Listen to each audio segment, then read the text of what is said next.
Hello mga manay, mga manoy, miga o migo. Welcome back or welcome to my channel. Ang ato ang i-bake karon atong hotdog bread. Ang ato ang favorite na bread sa bakery.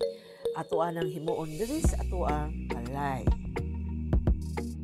So una, sa ato ang separate bowl, ato ang ibutang ang tubig. Aron ato apong kutawon nato diha ang atong instant dry yeast. Unya determine nimo kung active ang imuhang yeast kung naa siya bubbles no na ay kuan kanang murag mubuwa. Unya ato apong i-mix og sagon. Isagon nato ang sugar nya aron murag slightly makuan siya, ma-dissolve together sa ato ang buttermilk or powdered milk. So, labi na kung mag-use mo skim milk, kung ganahan mo skim milk, kinahanglan ko taon yun nimo ang skim milk. Madali na siya mukutaw ang skim milk kung naay sugar. So, aron dili magtibugol. So, akong gigamit karon is instant kuan kaning powdered milk sa kaning ato ang full cream milk. So, any brand, no? Any brand lang ato magamit.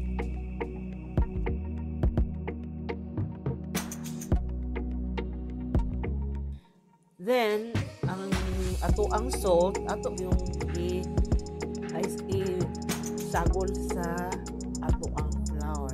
Dili na to idiretsa sa yeast. Kay ganuman, para dili siya mamatay man na ang yeast, dili siya mo active, dili siya magkuan og activity kung naay salt. Unya ato i-mix sa flour atong salt. Unya usa na to butang sa water or sa yeast. But before ato ang ibutang ato ang itlog. I-mix na to sa ato ang yeast niya. Usa pa ang ato ang dough. And then, na ato ang, kung naamoy mixer, pwede na to kuan sa mixer. I-mix na to until nga ma-form og dough. Pero, sa una na kong mga bread kuan, recipes, katong nagmanual ko, pwede kaayo i-manual ni.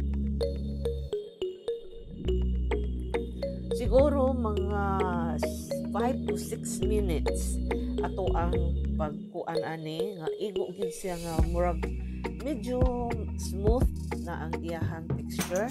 Usa pa nato ibutang ato ang shortening. So pag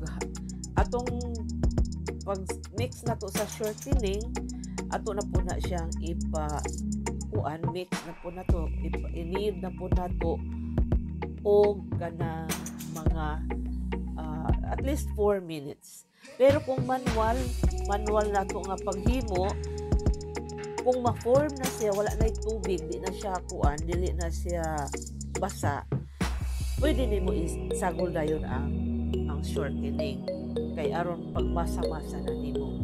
Pero kung sa mixer, 6 minutes and then another 4 minutes or 5 minutes aron develop na ang iyahang gluten. And then, sa ato ang kneading table, ato ang butangan ng flour. So, again, ang ato ang kneading table, ato ang yung isanitize, ha? Yan.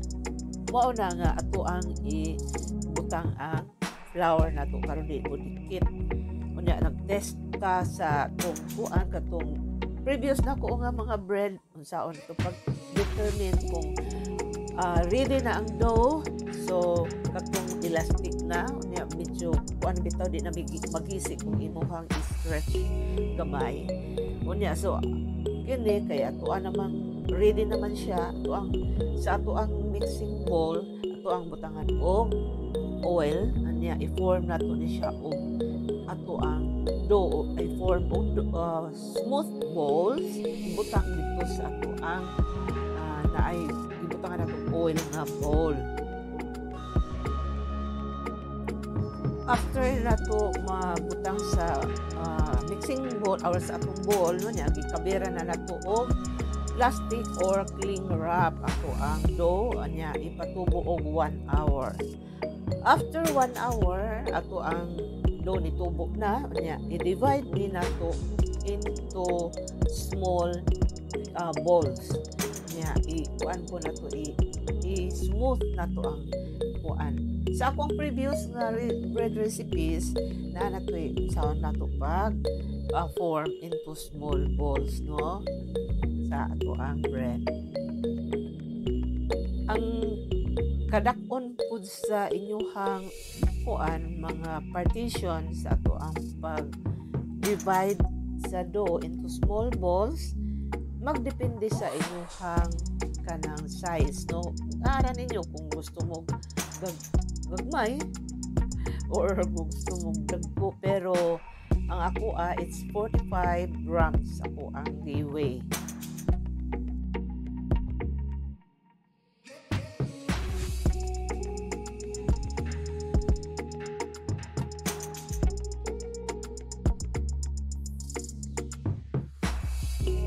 Man ato ma-forma ang ato ang dough kung unsa to'y imo yung tigamnan kung asa to ang una nimong na form kay mao say una ko na to pag kuan kani roll.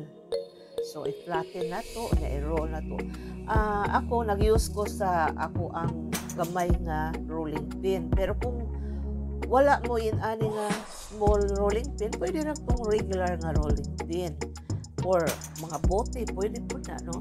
So ato ang ipataas ang atong dough nya medyo nipis sa kaning end nya i-roll na to itak in gyud nato ang hot dog nya i-pinch na po nato ang and aron din siya bukad o inig-bake nya ato gyud na siya kanang i-flat yun mulikit na yun siya ato ang pinaka-end na dough. Unya ibutang sa ato ang baking pan katong ato ibutangan og wax paper o parchment paper.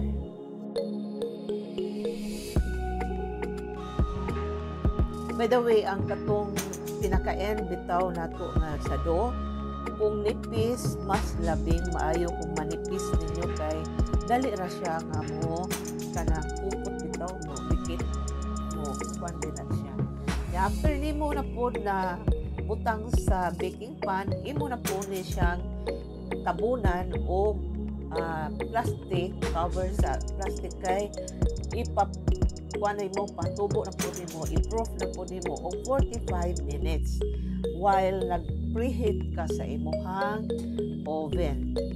Wala na to mabutang ang kuano sa video katong nagbutang ta sa kaning igwas. So butangan natong igwas kuan usara ka kuan bitaw itlog slightly kuan na siya beaten. So sure gyud ko nga ako ang family appreciate ang ato ang hotdog bread kay matagbaw sila sa walay limit no nya healthy po gyud ato ang paghimo sa ato ang bread. So thank you for watching. Like, share, and subscribe for more Manay Fish recipes made simple. Bye-bye!